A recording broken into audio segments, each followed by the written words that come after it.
Hello and welcome to another episode of What's Inside. Today we are looking at 2 packs of Ghost Rider 2 cards for Trading Card Tuesday. These were from Comic Images and they came out around 1992. There is a subset of glow-in-the-dark chase cards. I believe there's 10 of them. Yeah, 10 special glow-in-the-dark cards. Those were cool. They were a big deal. And very unique. So let's open these up and see what we've got. They're in the crinkly foil, which was really cool back then. And let's see what this says. There's a Marvel Fan Club ad, and it tells you to collect all 90 cards.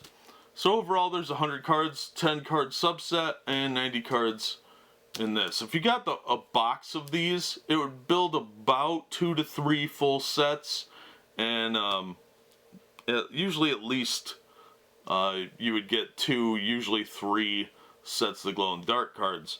Sometimes if you had 2 boxes you could really go to town, but let's see what we've got. Usually I could complete the subset easier than the regular card sets. Every now and then there was always like one card that you got 2 of or 1 of in the entire box. So let's see what we've got here.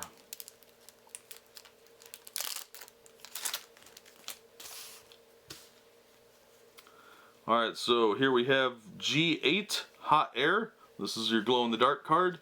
It's imaged by Mark Texeria. I think I pronounced that right. And all this white area glows. I'll try and get the lights to make this glow, but I don't think it's going to happen. If I do, I'll add it at the end of the video.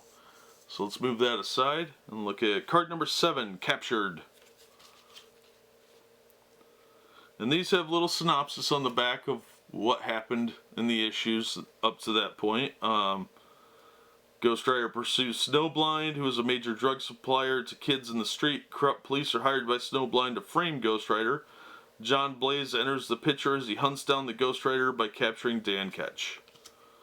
So Dan got captured. And this involves the first 2 Ghost Riders, Johnny Blaze and Dan Ketch, obviously. The guy that drives the car now, I don't even know his name because I haven't read any of it. This is well before his time. Card number 31, Death. Card number 64, Spirits of Vengeance. So the current and former Ghost Riders teaming up. Card number 26, Stidge. Card number 70, Transformation.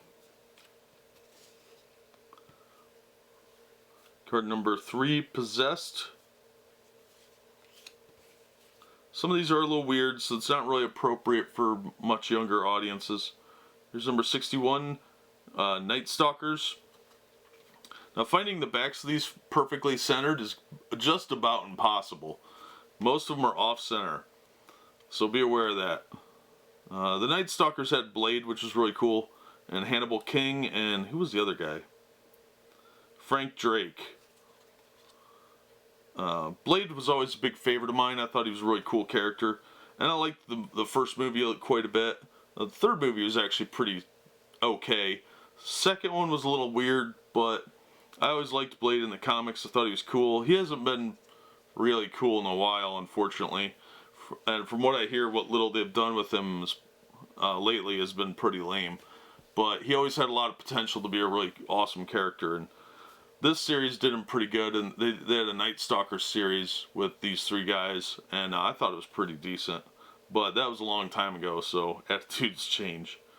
Card number 17, Wounded. Critically wounded Ghost Rider escapes Johnny Blaze's assault. And card number 6, Doctor Strange. Alright, so let's open pack number 2 and see what we've got in there.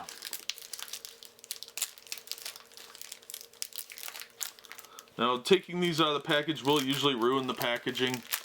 It's pretty hard to open these without this tearing. It's very thin once its structural integrity is affected. So be aware of that if you're trying to collect all the wrappers too. Thankfully this one only has 1 wrapper, so you only have to get it right once or twice before you've met your goal. Alright, we've got G3, Glow in the Dark number 3, My arsenal. Ghost Rider's weaponry consists of a length of heavy chain approximately 3 feet long, which possesses magical properties. For instance, when it is thrown, it is able to separate into individual links, which behave like shuriken, later reintegrating and returning to Ghost Rider's hand. These glow-in-the-darks were really cool. There's one with the Punisher that is really cool, but we didn't get that one, unfortunately. Number 23, Hobgoblin. Card number 40, Revenge. Ghost Rider number 25 celebrates Ghost Rider's 20th anniversary. In this issue, Blackout is out of jail and out to kill Dan Ketch and his family. That's the transformation sequence again. Card number 14, Confrontation. Card number 67, Vendetta. That was an issue cover. That's a pretty cool one. Number 46, Blackheart. Card number 21, Exhausted. Card number 33, Penance Stare. Card number 28, In Between. And card number 58, Lilith. Alright, so obviously we're dealing with a lot of, like, questionable themes, some religious overtones, because there's a lot of, like, devil-type imagery in here. Lilith being a biblical character, well, Jewish tradition, actually, but you're dealing with that, and you've got creatures that look very demonic and devil-like. So there's a lot of imagery that could be unsettling for younger audiences or people with very religious perceptions. So it's definitely not going to be a set for everybody.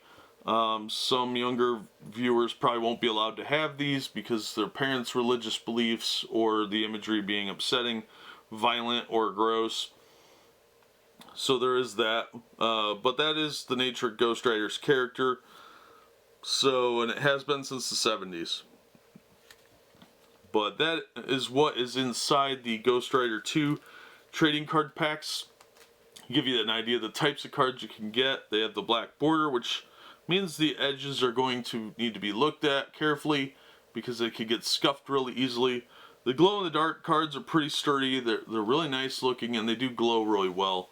Unfortunately, I don't think these lights are going to work for me in that regard, but if you see it at the very end of the video here in a second, you'll know, but I don't think it's going to work. But that is really about it. There are 10 of these, 90 of these. It's an interesting set. If you're a big comic fan of Marvel's, it might be an interesting collection add-on. Otherwise, yeah, there's some really nice art in there by a lot of different, very talented artists. If you don't like the imagery or theme of Ghost Rider, probably not going to be for you. But the cards have held up really well. They're nice and sturdy. They do tend to be curved, just due to the way the cards were packed in the boxes. But overall, I think they were really good quality cards, and they should hold up pretty well, especially if you put them in a case or something. But that'll do it for this episode. As always, thank you so much for watching and supporting the channel, and we hope to see you on the next episode of What's Inside.